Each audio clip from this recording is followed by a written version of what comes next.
So unfortunate.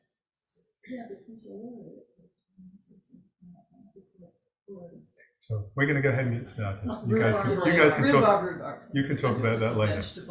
Well, Anand can stand at the back and participate, and he'll bring in tea. So thank you so much, sir. Thank you. What was I going to say? Yes, today.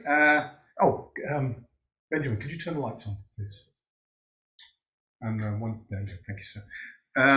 Today, I would like to talk about emptiness and oneness.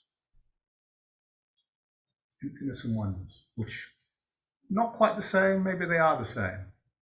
Difficult things, I find that it's useful to use stories, and people have written this in very clever words in the past, so I'll use some of that as we go along here. For stories, I am reminded of, for some reason this crossed my mind, the beginning of The Princess Bride, when the granddad walks into the room. That's Peter Falk, and he walks in with the book and he says to the sick kid, "I'm going to read you a story." And the kid says, "Oh, no." He says, "Okay, well, it's got giants and sea monsters and sword fights and torture." I don't remember what he says, but stuff like that. "Oh, okay, maybe you could read a little bit." So maybe I can use a little bit of a story here.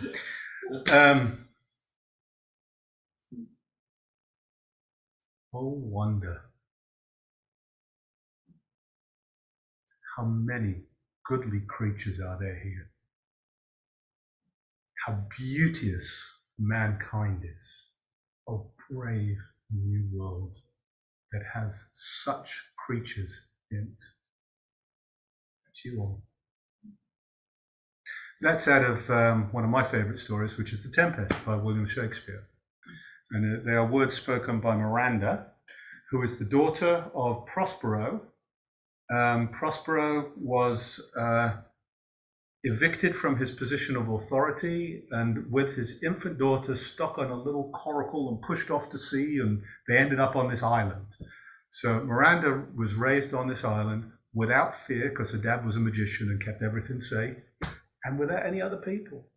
Can you imagine if you have no fear and you've never seen any other people? You probably don't even know you're a person yourself. To see a whole bunch of people show up, talking and engaging, and realizing you're kind of like, it'd just be miraculous, wouldn't it? So that's kind of like a naked experience, the beginner's mind, if you will. That just wow, everything is new, nothing stale at all. But her dad's not quite like that. He tags on to the end of that. Well, her dad actually, by the way, he's a bit of a trickster. He's a magician, and he has created this fake shipwreck. And so all these people Miranda's seen, his brother's among them, and a whole bunch of other people. And so they think they've been shipwrecked, and he's playing games and torturing them. Not torturing, but he's got mischief, and there's a revenge at play here. There's some nasty stuff he has in mind. So he says, "'Tis new to you, these wonderful people," because he's seen people. He knows what people are like, right? Not so happy about all of that. So he's manipulating and scheming, and somewhere along the way, he starts to see things more clearly, and he says words to the effect of, and I'll misquote a couple of things here, but it's he makes things vanish into the air, into thin air. And then from there he goes on and says,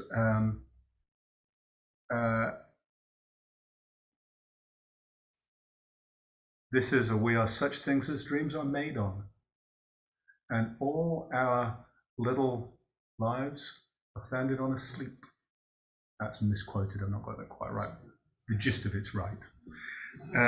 What that's pointing at, he's a magician. He's used to playing around with things coming out of thin air. This is emptiness. Emptiness is, there's no hammer. No. Right? I mean, emptiness is seeing through the illusory nature of everything. In Tibetan Buddhism, in particular, and in the Sanatana Dharma, there are 3 or 4, depending on how you look at it, different realms. There's this world, which is the big dream. Then we fall asleep at night, and there's that dream world, which is the dream within a dream. And then underneath that, there's deep sleep. All of these are illusory. All of these are illusory. It's not to say I'm not here and I hurt when I pinch, but seeing what this is and thinking that that experience is actually pain is something I'm making up in a very real sense. So these realms are of more subtle illusion. These are illusion. So to see right the way through and really absolutely intuitively get the illusory nature of everything is to penetrate emptiness. To see everything is fabricated. Everything.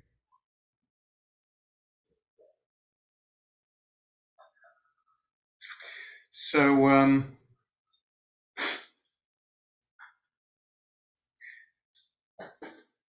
but yeah, so that's what Prospero's playing around with, right? He's playing around with emptiness, but he's still got mischief at hand. I mean, this is not really enough. And in the Pali Canon, there's a number of places where people raise the point, somebody who's mindful, somebody meditates, they have a peaceful abiding. Somebody will say, sure, they have a peaceful abiding, sure. But those who meditate and are mindful, and who also live with kindness, goodwill, and compassion, now those people really are at peace. So understanding emptiness isn't enough. In the Zen tradition, thank you, Anna. In the Zen tradition, there's this idea of the monastic. All this stuff happens in monasteries, right? The monastic has this profound awakening, the bottom drops out, they grok emptiness, and the abbot will say, good job. You kind of get it, but you don't have the use of it. Go up that big mountain there. If you go about 3 miles up that slope, about 5,000 feet above where we are right now, you'll find a hut. Go live there for a couple of years. And you'll get the use of it. And when you get the use of it, you'll know when you come back. And so just that life of rubbing up against plants and squirrels and hawks and not having enough water one day, that works in and they get the use of it. There's a passage later in the Tempest where, so Ariel is the sprite, the magic creature that Prospero has trapped and is using to manipulate everything for him. So Ariel's been doing his mischief with all these people who think they're shipwrecked. And at one point, Ariel comes back to him and says,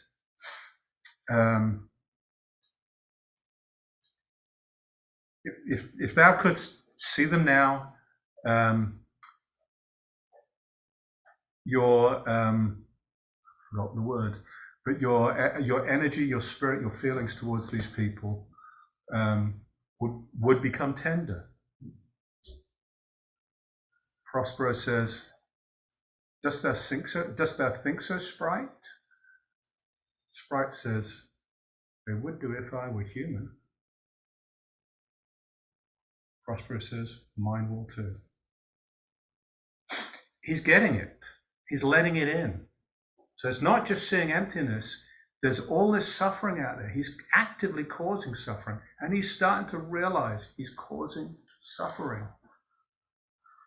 And this conversation with Ariel pokes him. He says, if you can see that and you can see compassion, I need to as well. So he's letting it in. That boundary is coming down, and he's actually letting the world in.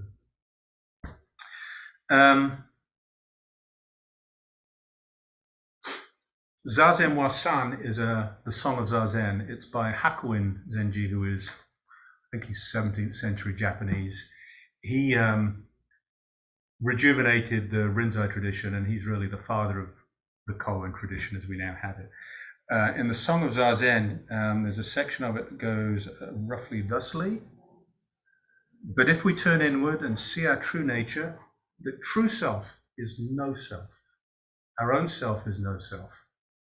Emptiness. We go beyond ego and past clever words. And the gateway to the oneness of cause and effect is thrown open. The gateway to the oneness of cause and effect is thrown open. That's seeing everything into is. All these things that I think are causes, just let them all in. Open that gateway and let everything in. Not two and not three, straight ahead lies the way. Our form, for which also read feeling. No, you don't know this. Our form being no form. In going and coming, we never leave home. Whoever we're with, wherever we are, is home. Home is my heart. It is home. I am home. It's just beautiful stuff. Our thoughts being no thoughts. Our dancing and songs are the voice of the Dharma. Just love that line. Dancing and songs. Our dancing and songs are the voice of the Dharma. There's such joy in this. Hakuin was this crusty old guy. You see pictures of him and he looks like Bodhidharma, really stern and austere. And he's some of the stories about him, he really is as well. But he was also, there are some stories where he was exquisitely compassionate. And there's such joy in this. Emptiness is seeing the no-thingness and being able to settle down and to see illusory nature. It's really easy to get lost in that and hence being sent up the mountain till you come out of that ditch, you come out of that dead end, you come out of that cave. But Hakuin in this poem is bringing out just this exquisite joy, the vibrancy of life, of being open to the suffering of everybody. Mine will too.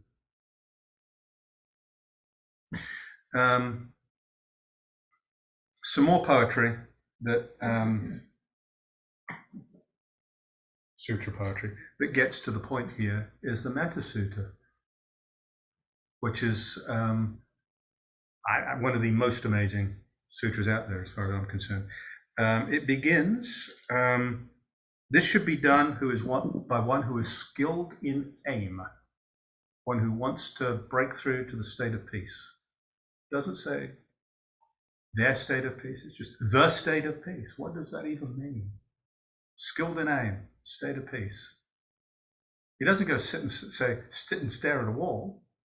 There's a list of things, and then the next verse is think happy at rest. May all beings be happy at heart.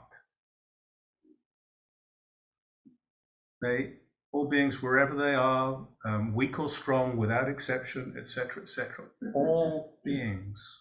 So this must be done by one who is skilled in aims, who wants to break through to peace. Open your heart up to all beings. As a mother would risk her life to protect her child, her only child, even so one should cultivate a limitless heart with regard to all beings. With goodwill towards the entire cosmos, cultivate a limitless heart. That's what you do if you have skillful aims. That's what you do if you want to break through to peace. Yes, we sit, yes, we settle, yes, we see through to the emptiness of all things. We see through the illusory nature of even this body. We see that everybody is dreaming themselves into existence. We see that illusory side of things. And we come back from that and we see that in dreaming themselves into existence, every one of you is shining with the light of 1 billion suns. It's extraordinary and utterly beautiful. And it's terribly sad because in doing so, each of you, each of us is also dreaming our suffering into existence. So the oneness is letting all of that in, all of the beauty, all of the suffering, and realizing this is one and I am all of that. So it's holding this emptiness, which is that which makes all of this possible, and this oneness together.